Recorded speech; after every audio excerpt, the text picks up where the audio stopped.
action. Oops, sorry, I was supposed to say we're going to record.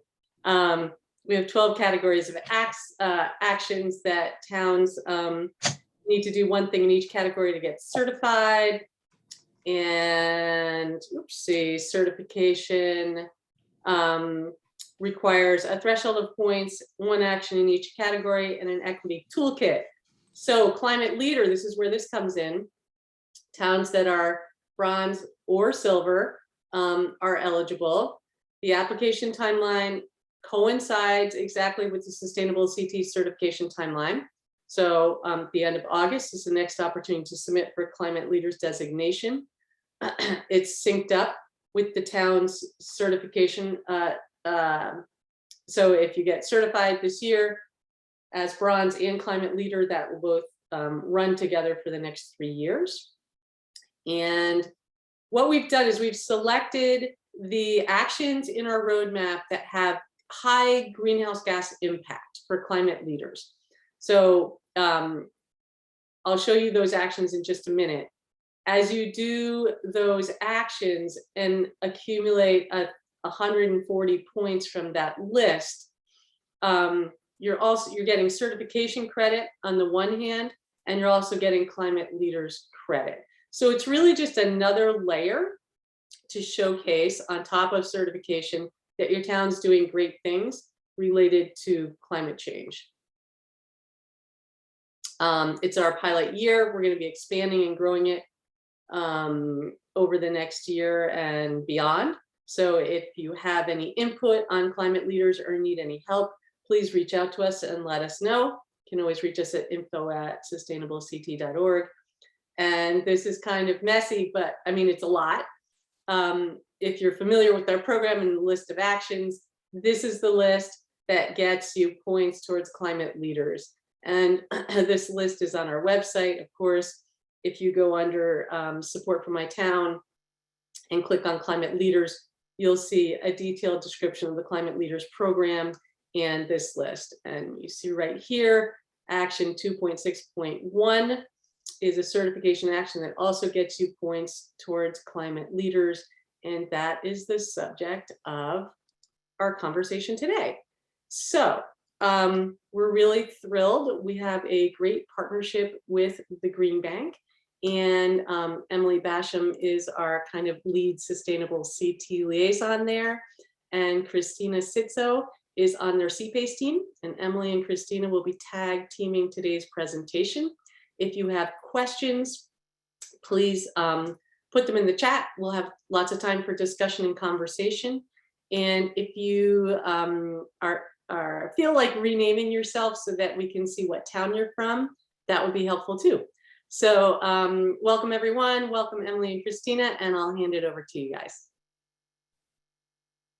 Thanks, Lynn. Hey everyone, thank you for joining us for your lunch hour. I'm Emily Basham. I'm a senior manager of partnership development at the Connecticut Green Bank. As Linda mentioned, I work a lot with Sustainable CT, and I work a lot with municipalities using our programs either directly or sharing our programs with people and businesses in their towns. And I'm joined by Christina Sitzo, and today we're talking about how you can use green energy to connect and strengthen your business community through the Cpas program. So this is counts for action 2.6, participating in and promoting the Cpas program. We're hoping this webinar is really helpful in learning about the program, using the program, and earning credit. So today's agenda is about 30 minutes of presentation and about 15 minutes of time for Q&A at the end. So we'll introduce who we are at the Connecticut Green Bank, and Christina will give an overview of what the Cpas program is. And then we want to spend some time talking about, how to earn credit within the sub actions of 2.6 and how we can work together to make that sort of collaboration really effective. Next slide, please. So hopefully you've heard of the Connecticut Green Bank. If you haven't, we're a quasi-public state agency. And our mission is to confront climate change using the tools of finance. So we were created by the legislature in 2011. And our goal is really to just provide financing for clean energy projects and environmental infrastructure projects so that we can help the state meet our climate goals and all benefit from the wonderful benefits of clean energy. Next slide. Thank you. So our products and programs really serve all sectors and communities. So we've got anything ranging from our Smarty program, which provides, small dollar, $1,000 loans up to $40,000 loans for homeowners to do improvements like windows projects, all the way up to larger scale projects like capital investment projects at, large institutions or warehouses. So on this slide, you can see sort of our suite of programs.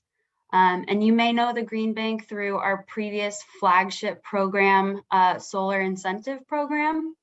That program hit its cap and is closed, but we're now, as of January, administering the state's new battery storage incentive program. So we've got lots of different programs and tools to help really all sectors do green improvements. And we work with local companies like small businesses that do energy efficiency or renewable energy. And we work in partnership with community banks and credit unions to deliver these programs. And really our work relies on partnerships. So one of our main partnerships is with Sustainable CT. We've got annual grant support that we provide Sustainable CT so that we can work together to align our programs and resources with the menu of actions that are in the program. And our support also helps fund the Fellows program. We've put some funds into the Community Match Fund, and we provide staff review of our staff review some of the actions. So we work really closely to help deliver these benefits and programs. And it's very helpful for us at the Connecticut Green Bank to have this wonderful partnership with Sustainable CT so that we can make sure that our programs and investments are really getting to provide funding for projects in communities. So really delivering and targeting our funds to make the most impact and engage with communities across the state. So we love our partnership and we're thankful for it. And if you can go to the next slide, this shows the action alignment that we've worked on so far. So today we're talking about the Cpas program, which is Action 2.6. But we also support 2 other actions that directly work with Green Bank programs. Our Solar MAP program provides assistance to municipalities to install renewable energy on their properties. So that's Action 7.4. And then we also have a number of sort of programs that can be used in a clean energy campaign. And we have a long history of working with towns to run clean energy campaigns.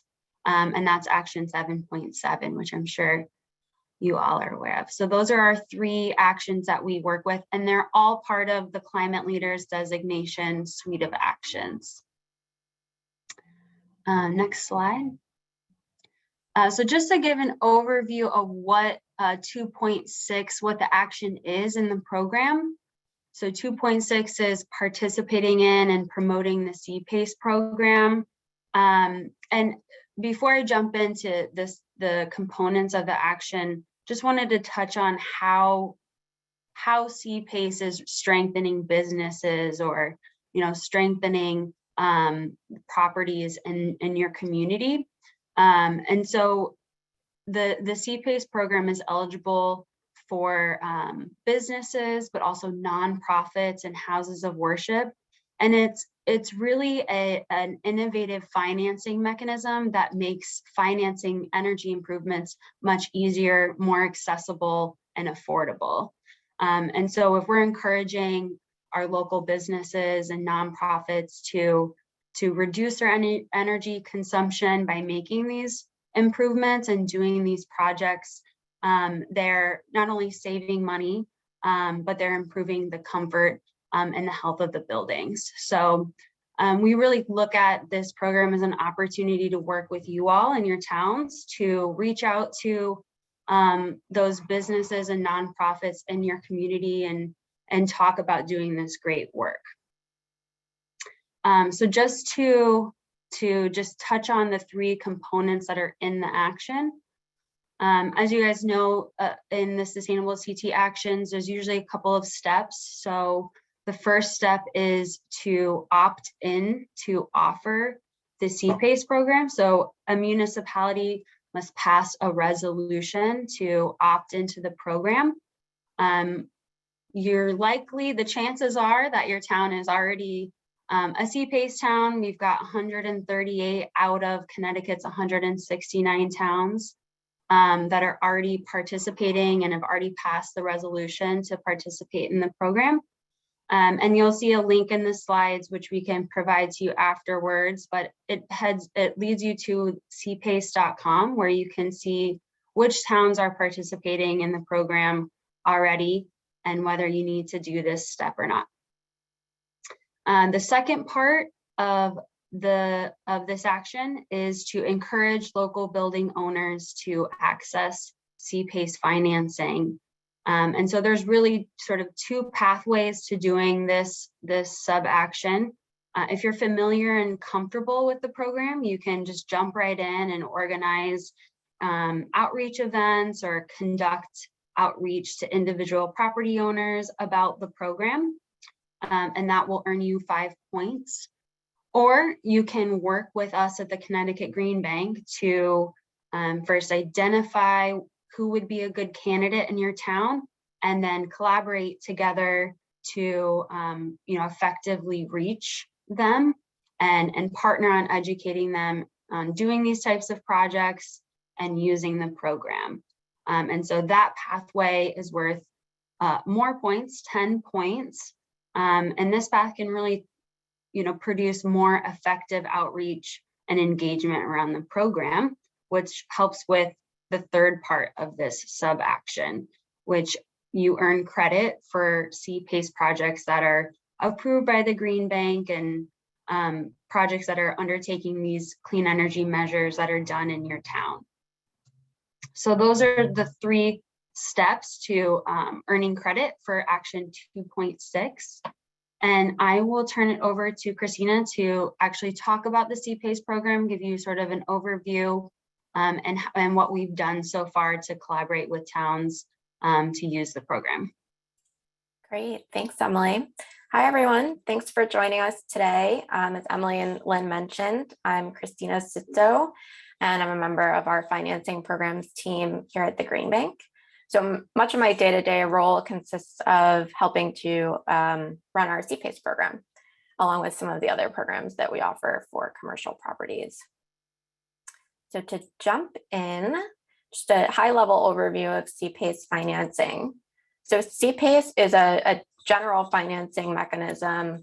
Many different states and jurisdictions all across the country and even across the world offer Cpas financing. So we're fortunate enough to have the program here in Connecticut. And the Connecticut Green Bank, we wear a couple of hats when it comes to the Cpas program. We're the statewide administrator of the program. As Emily mentioned, the Green Bank's responsible for administering various financing and incentive programs for the state. So we're responsible for administering Cpas, and then we're also lenders in the Cpas program, along with about 20 other private capital providers who can also lend in the program as well. So how Cpas works, and Emily teed it up nicely, it's financing that's available to commercial properties for clean energy upgrades. So the commercial properties that would be eligible for CPACE are typical commercial properties that would come to mind, such as office buildings, retail centers, hospitals would be eligible for CPACE, as well as nonprofits like community centers or houses of worship would be eligible for CPACE financing. And then multifamily properties of 5 units or greater are considered commercial and eligible for CPACE as well. So basically the only property types that would not be able to take advantage of CPACE, which we do offer, we have other programs at the Green Bank for them, are state or federally owned properties in Connecticut, or residential properties of 4 units or less. Those would not be eligible for CPACE. So CPACE allows building owners access to up to 100% of, allows building owners access to financing for up to 100% of the cost of clean energy upgrades. So when we say clean energy upgrades, we are referring to energy efficiency or renewable energy upgrades, really anything that's going to help a building owner reduce their utility bill costs, so their electric or their fuel bill costs. And we want to see that the upgrades are permanently affixed to the property, or quote unquote difficult to remove. And I'll get into why that's really important in a couple of minutes. So it's low cost, long-term funding for up to 25 years. So the idea around that and what makes CPACE really different than some other, traditional financing mechanisms is that building owners can spread their payments out over long terms and really realize their savings from the clean energy upgrades that they're making to their buildings, and ideally be able to pay off the CPACE financing with their energy savings and ultimately have additional savings left over for other capital expenditures or improvements that they need to make.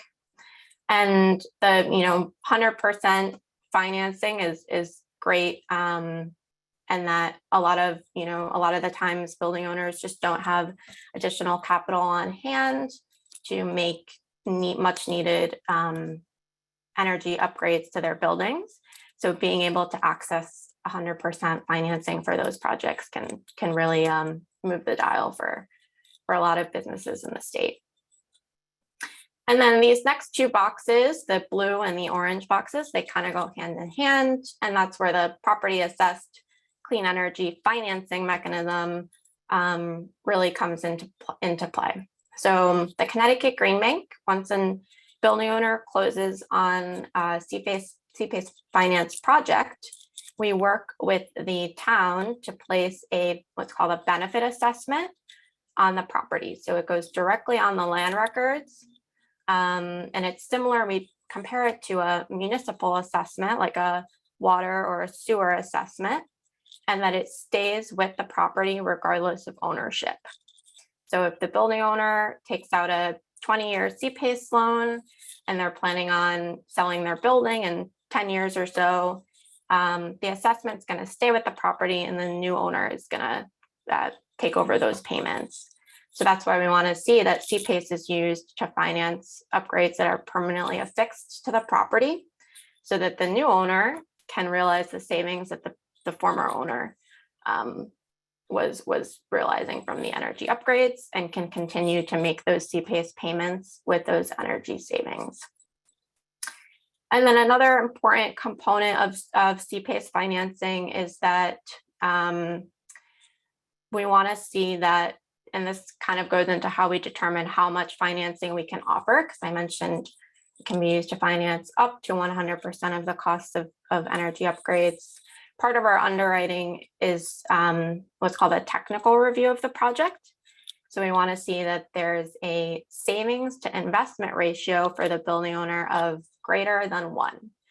So if the building owner is installing a solar system that's going to cost $100,000, we evaluate the project to make sure that they're going to be saving at least $101,000 on their energy bills over the useful life of the solar system. So I'd say that that's something, else that makes Cpas really unique, and that it adds that extra layer of confidence for building owners when they're considering these types of upgrades, to know that they're really going to see a return on their investment. We partner with an engineering firm to do those calculations. Of course, they're all projections. They're not guaranteed savings, but we think that that really helps building owners get comfortable with these types of projects, and they get the secure, safe financing from Cpas as well. So just an overview of what some of our projects have looked like. So this is the Connecticut Cpas program. Majority of our projects have a renewable energy component. So you'll see in this pie chart here, the dark blue, about 70% of projects are just renewable energy, and about 80% of these projects are actually solar. And then in the green here, this is combined, so renewable energy and energy efficiency. And then the 17% is just energy efficiency. The reason for that small percentage there is that the utilities actually offer really low cost on-bill financing for smaller energy efficiency projects through their SBEA, Small Business Energy Advantage loan. So most of those smaller energy efficiency projects tend to fall into that bucket.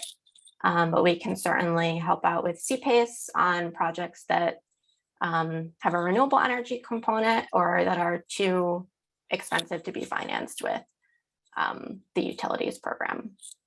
So in terms of our project sizes, they range from $30,000, which is our minimum project size that can be financed with Cpas, up to projects in the millions. I would say the sweet spot, kind of our bread and butter for Cpas financing, are projects that range from around $100,000 to $200,000 to up to $300,000 range. So that really encompasses the small business community in the state. And then the types of properties we see. So I mentioned the properties that are eligible for Cpas financing, but here's kind of an idea of the percentages of the projects that we financed and what property types they were. So I'll mention that industrial properties are a great fit for Cpas. They obviously have high energy usage, and a lot of those buildings tend to be dated. So with the 100% financing that they can offer for Cpas, that they can receive with Cpas, allows them to make other capital expenditures that their businesses rely on, and pay for energy upgrades that can reduce their operating expenses without any money down. And then same for nonprofits.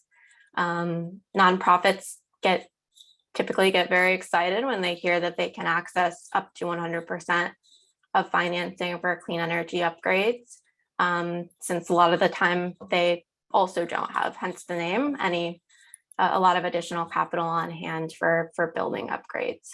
So it's a great fit for the nonprofit community as well.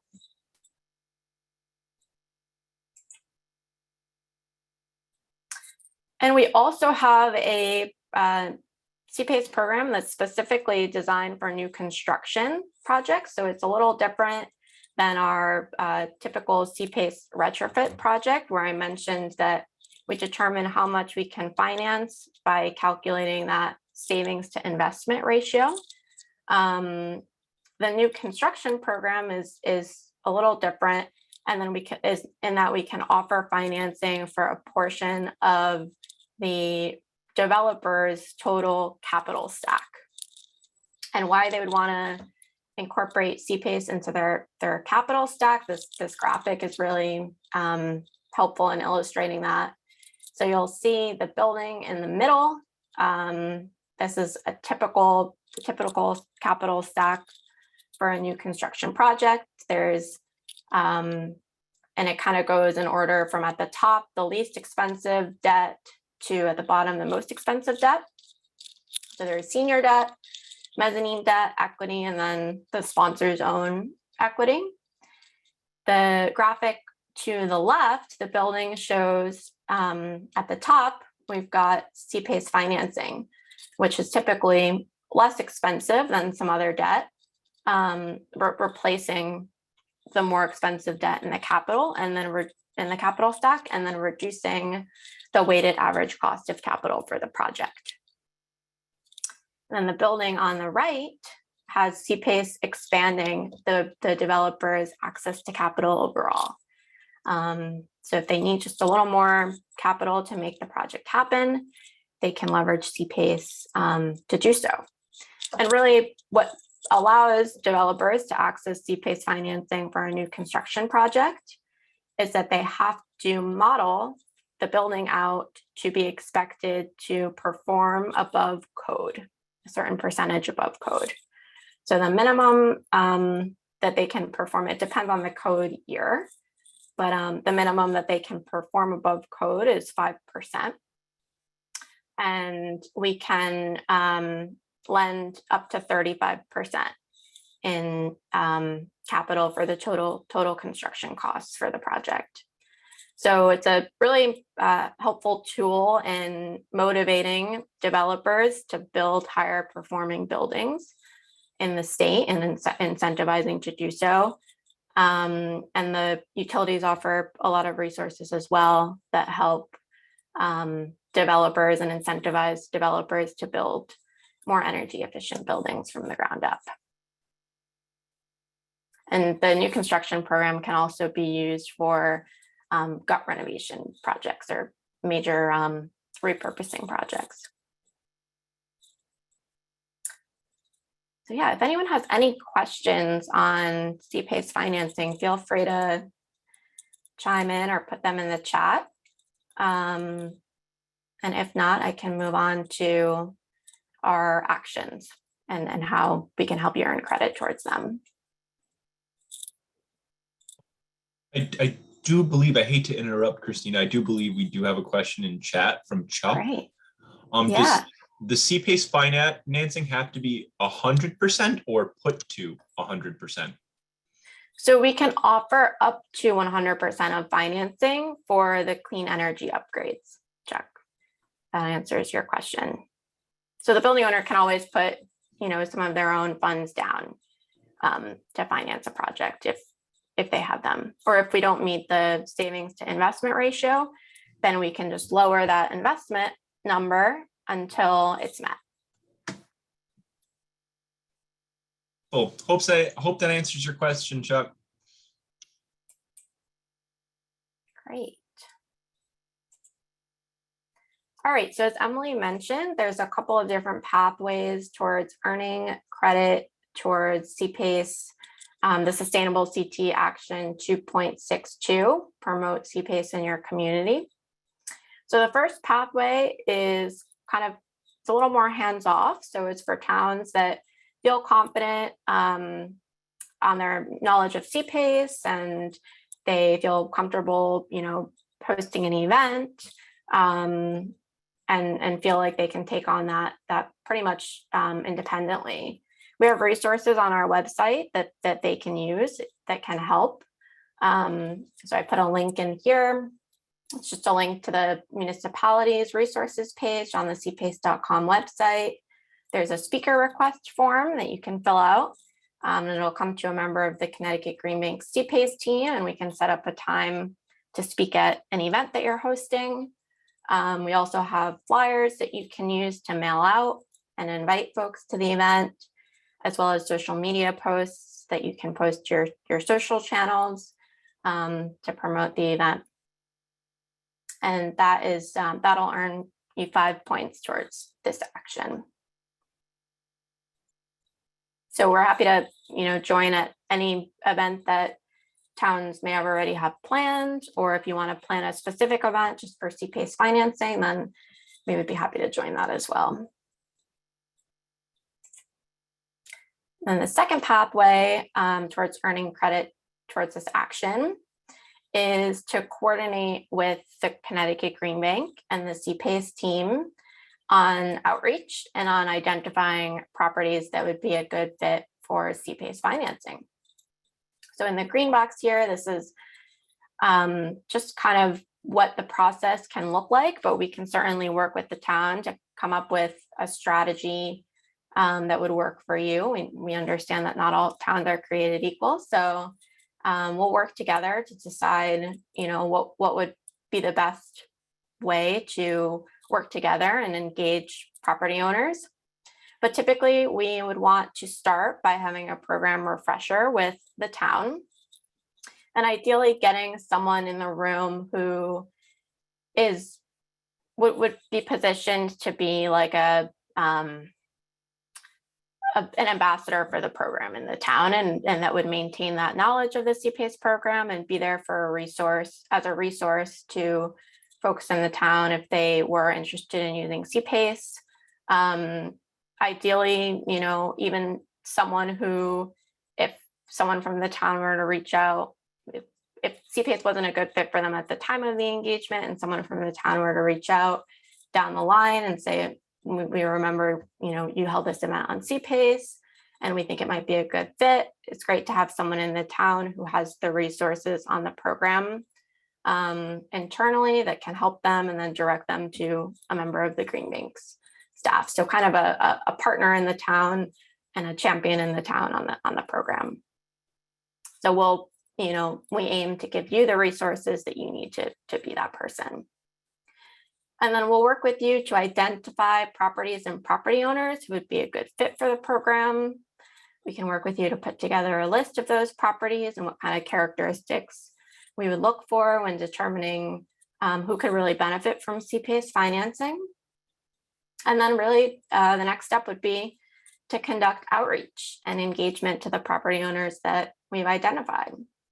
And like I said, that can look different depending on the town.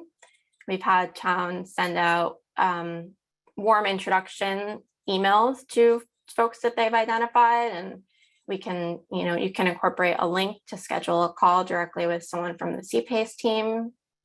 Or some towns have newsletters that they send out regularly, and they can, include a spotlight on Cpas financing in those newsletters. So yeah, there's a couple examples of towns that we've worked with on this already. We worked with Suffield. They went the direct email introduction route. So we put together a template that they could send out, and they could copy us on the email and let the town members know, the building owners know that they can set up a call with the Green Bank if they'd like to learn more. And then we worked with the town of Winchester to incorporate some information on Cpas financing into their regular newsletter that they sent out. So really the goal of this kind of engagement is to not only, spread the word about Cpas and kind of make a warmer introduction to folks who would be interested, as opposed to just hosting an event, but it also encourages town and town staff to put together kind of a list of contact information for building owners if they don't have it already, so that they can continue engagement down the line on any kind of sustainability opportunities that might be available in the town, even outside of Cpas financing, and really position themselves as a trusted resource for the commercial building community in the town. So we put together just one slide that kind of encompasses everything that I mentioned today on Cpas financing. So you can use it as a tool for identifying project candidates in your town, whether you want to conduct your own outreach kind of independently, or you want to coordinate with the Green Bank. If you coordinate with us, we can certainly help run through this with you and pick out those properties that would be a good fit. But the top three sections here, property types, measures, project size, those are eligibility requirements for the program. So we'll want to make sure that these are met if we have this information. A lot of the times building owners may not have a project in mind yet. But just so they know, these are the types of projects that would be eligible for Cpas. And then this bottom section, these are just characteristics of good candidates in town that might, be able to benefit from Cpas financing. It's typically properties that are built after 2010 are already generally energy efficient.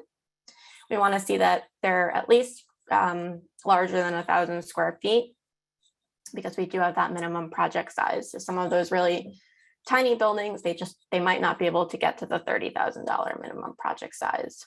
And same with the gross assessed value.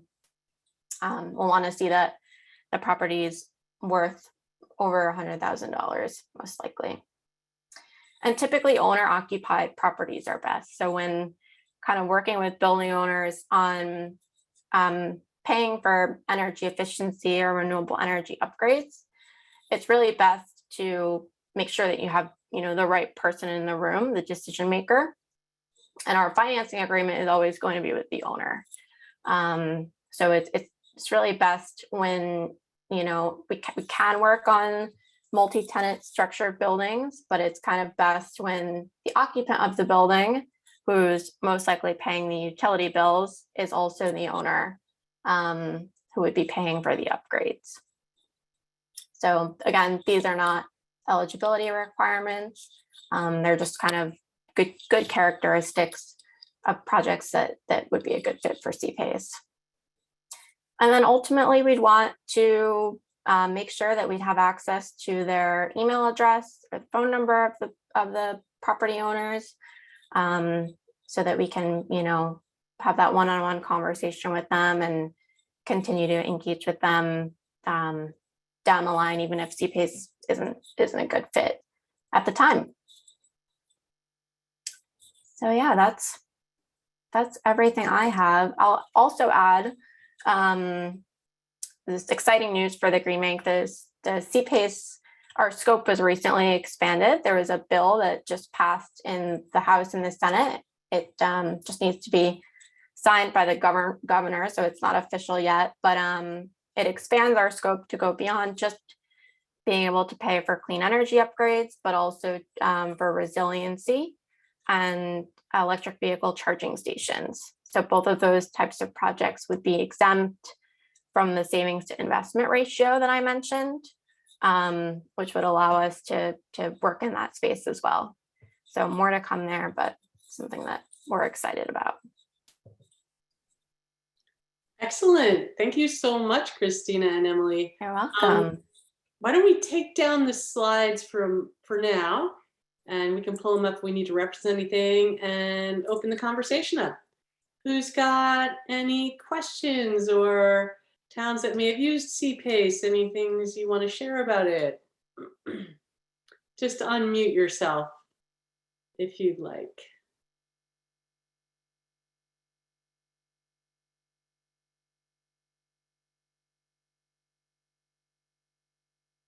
I'll take that hit, Lynn, I guess. David. Hey, David. Hi. I guess I'll plug CT Green Bank on a whole. We did an energy campaign with them, and it was very, very well received, and the partition rate was very high. It was very beneficial for us, so I'll say that. Their staff did also provide me assistance in previous applications with providing a list of Cpas projects that had been conducted in Bristol. So if you're not aware, as I was, there was a lot of work done before my involvement with the program. So it helped me understand what was done in town here.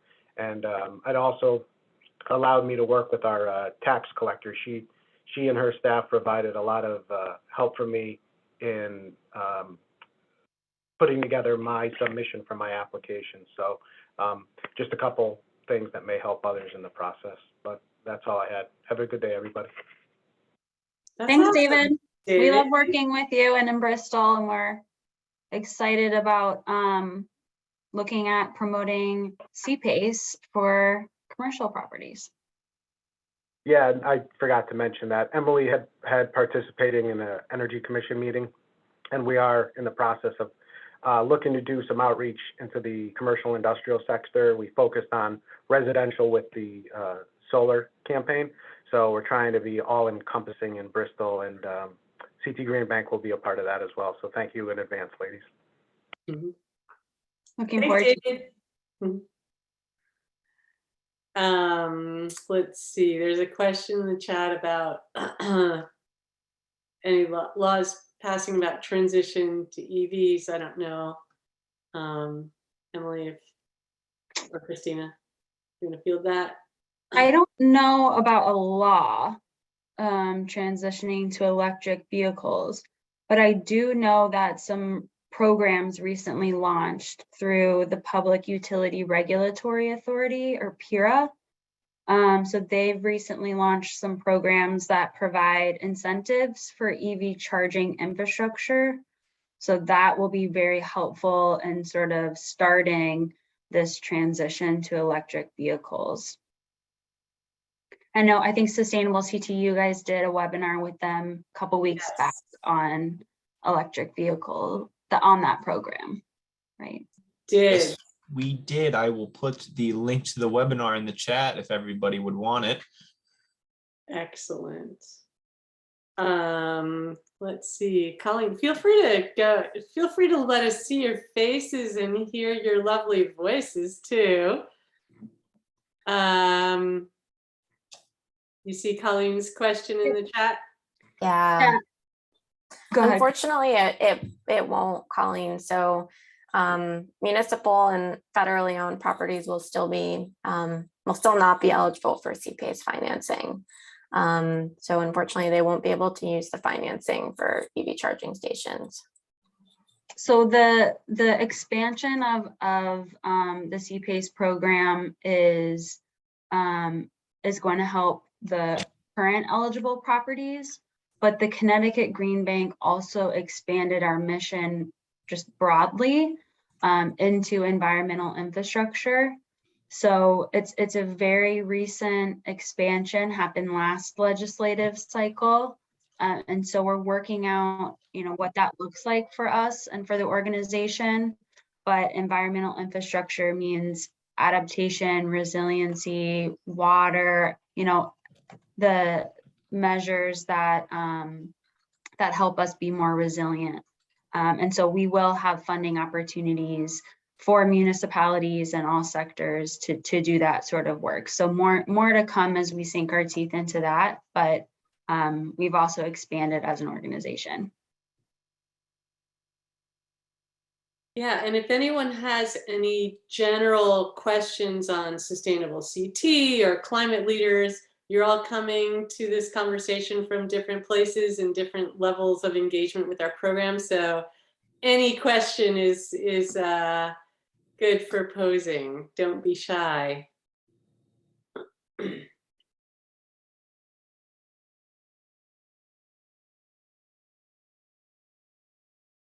Yeah, I'll just add some commentary while we're all sitting here anyway, that we've worked with probably half a dozen towns over the last year, specifically on engaging their business and commercial property communities.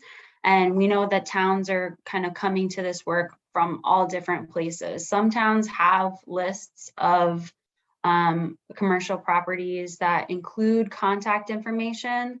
So it's really easy for us to put together resources and channel through the contact information. Some towns don't have that, and they need to look to other partners in town, like maybe a chamber of commerce, maybe they've sort of gathered together contact information for businesses. Or maybe you're just looking to, think of 5 businesses in town that have a large footprint or are very visible. Maybe they're nonprofit, maybe it's a church, maybe it's a big multifamily housing building, and just work together on gathering information on who owns that building, or who would be a decision maker. And we're just putting together maybe 5 businesses that we want to work on reaching out to. So that's certainly worth a worthwhile exercise, just starting with, you know, a handful that are in your community that you think would be worth reaching out to. And, you know, we're happy to be helpful and helping to get introduced to that property and see what their interest is and being more sustainable. So it could look really different depending on, you know, who's working on this action, what sort of support you have in your town, and what sort of information you already have. And maybe our time is spent sort of figuring out who those properties are and how we can reach them. So I think that work is all worthwhile as you guys are trying to promote sustainability, you know, broadly in your community. Okay, so Pam, can you explain the point system once more? Why shall we volunteer? So Pam, help me out. What town are you from? You feel free to unmute. Greenfield, Massachusetts. Greenfield, Mass. Okay. So the point system and the certification of sustainable CT is a program for Connecticut municipalities. So actually, yeah, our program doesn't reach into Massachusetts. I'll let the Green Bank speak for their programs, but I'm thinking it's the same thing. Yeah, similarly, since we're a state agency, we can only sort of invest in projects that are in our state borders.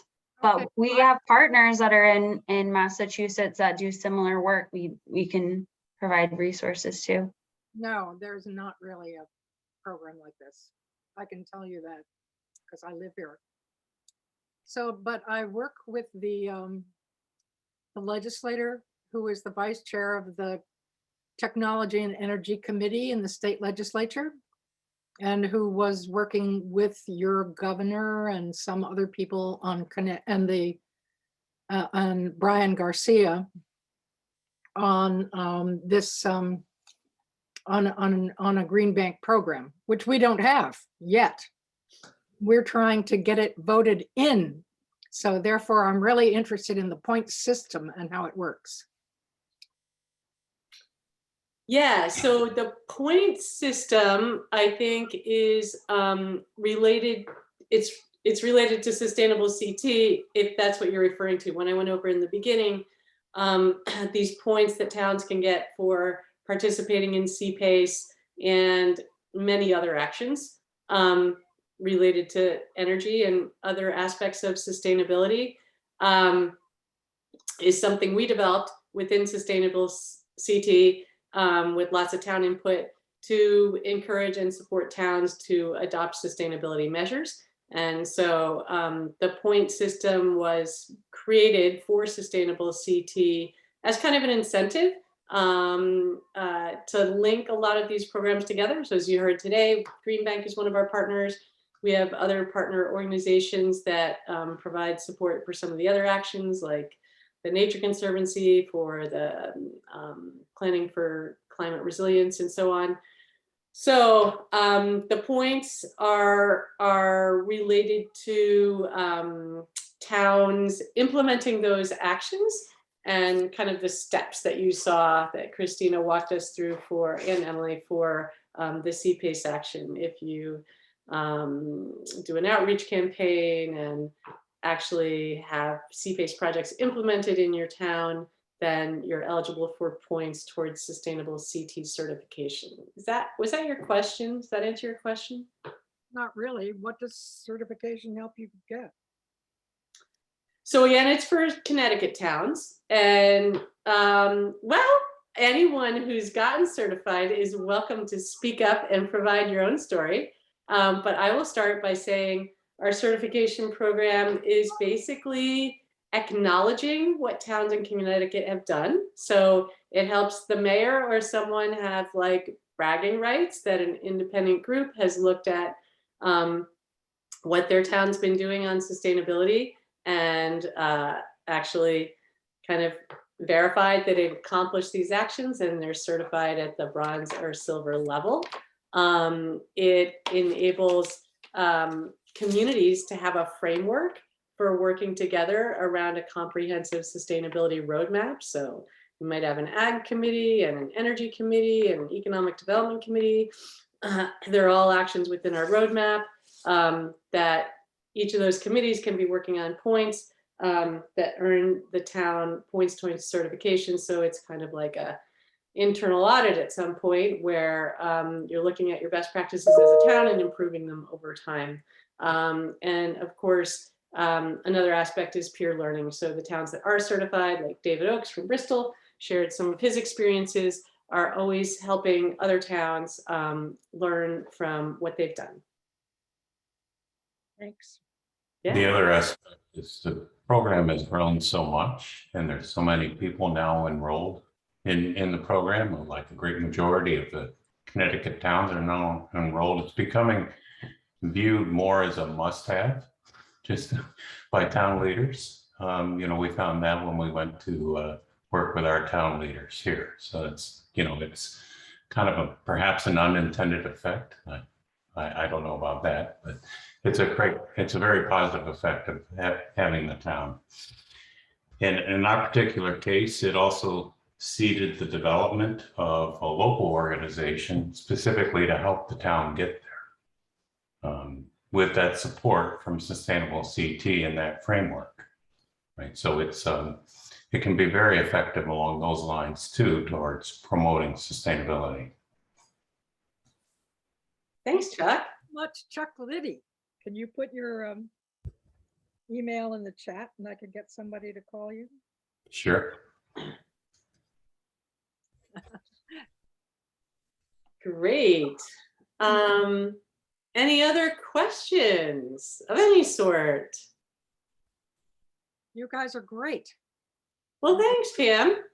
Yeah, I mean, I have to do a litany of all the things that my town has already done. I have to make a list. There's no handy dandy point system in Massachusetts. So Yeah. it's great.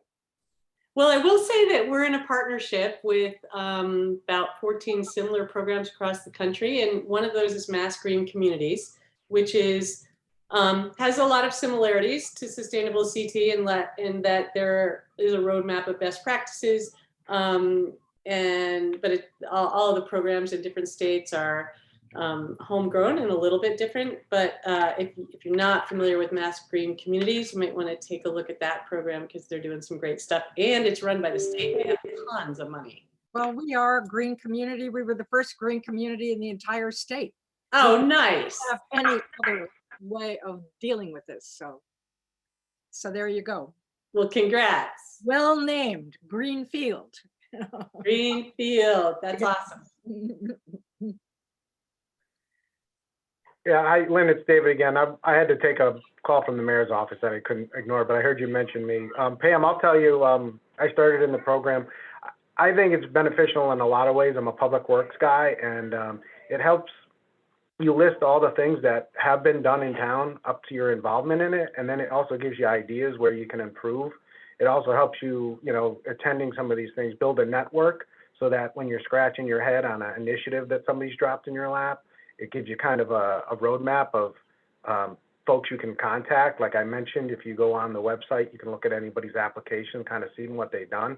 I pretty much copy and pasted Ridgefield's invasive species workshop and used the contacts they had used for presenters, and I pretty much mirrored that. And it was well received in town. We did a composting workshop, and the Yukon, I forget what's the branch, Lynn, in Yukon, the plant Clear? sciences, is it? Is it Yukon Clear? It was the one they provided the master composter for us, and we were able to do like a composting workshop. So it helps you, instead of hitting the ground running with no idea what you're doing, it gives you kind of a framework and it gives you ideas. And then it also, when you're certified, and correct me if I'm wrong, Lynn, and talking out of turn here, I think it qualifies you for certain grants and funding sources that you wouldn't be able to obtain without being a Sustainable CT. Am I off on that, Lynn? No, so you are right. We have a program called our Community Match Fund, that's available to any town that's registered for sustainable CT. Sustainable CT, you don't need to be certified. And it provides funding for community-led sustainability projects. Yep. Thanks, David. So, I mean, that's some of the things that I think are beneficial. It lets the public know actually what the town's doing with the tax dollars that they're providing. So it's a good way to list all the accomplishments and track them. And then, you know, there's a feather in your hat. I know with Bristol, they're looking to bring in younger families and whatnot. So if somebody's looking to buy a house, they're probably looking for a little more, a city a little bit more environmentally conscious with a lot of things to do. You know, if you look on ours, we have cultural assets listed, all the many things and parks that are in Bristol. So it's a nice little way to tout your municipality. I mean, I did it through work in Bristol, but now I'm a member of my hometown's sustainable team in East Haddam. So yeah, I think there's a lot of benefits to it. It is quite a bit of work, but it's very beneficial, and it's very satisfying to me to list it all. And it gives a good feeling to know that you're doing something and that can be well received, and you go home at the end of the day with a good feeling in your heart that you did the best thing for your town and for the world in the whole. That's, I guess, the end of my pitch.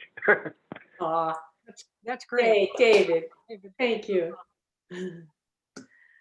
All right, well said. Well, I think if there's any last comments before we wrap up, we're just about the top of the hour. Any last questions or comments? You can tell Garcia, Pam Kelly was there. I met him at a conference. You might remember. I work with Paul Mark. Okay, will do. We love Mr. Garcia. Good work. Okay, thank you, everyone, and great to see you all. Have a great day. Thanks all. Thanks Thank for you. joining. Thanks, Emily and Christina. Thank you to you both. Okay.